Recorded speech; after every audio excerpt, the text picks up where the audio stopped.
As we reflect on the birth of Jesus, I have favourite verses from the Gospel of John that are on my heart.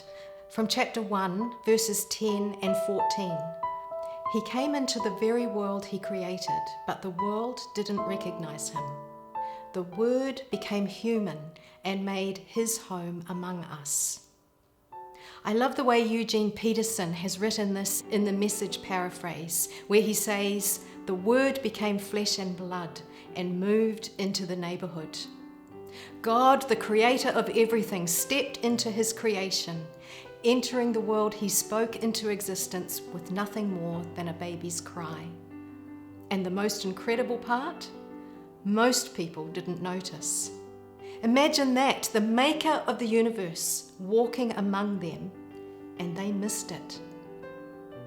But here's the thing, we get to see it.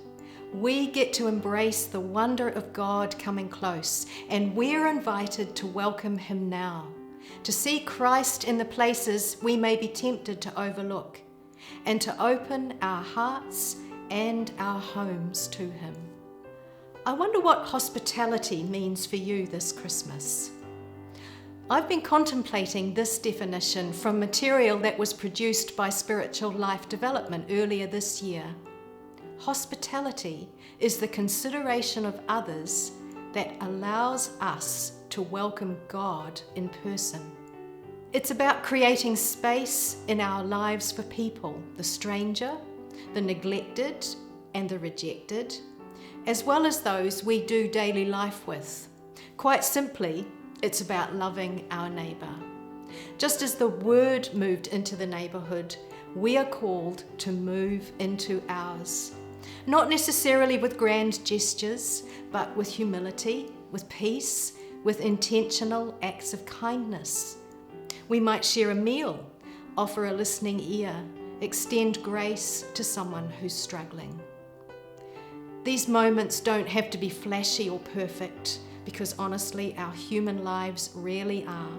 They just need to be motivated by welcome and full of God's love.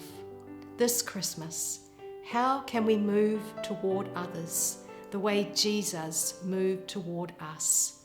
How can we make space in our hearts and homes for the joy, hope, peace and love of Christ?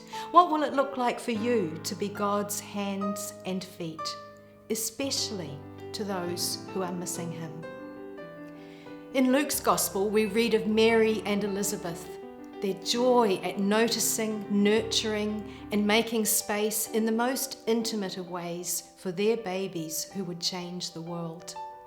We too carry an incredible gift to nurture, to notice, and to make space.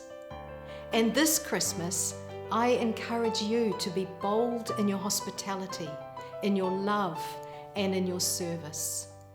The world is waiting for us to show up, to reflect the light of Christ in our neighbourhoods. Let's not miss the opportunity.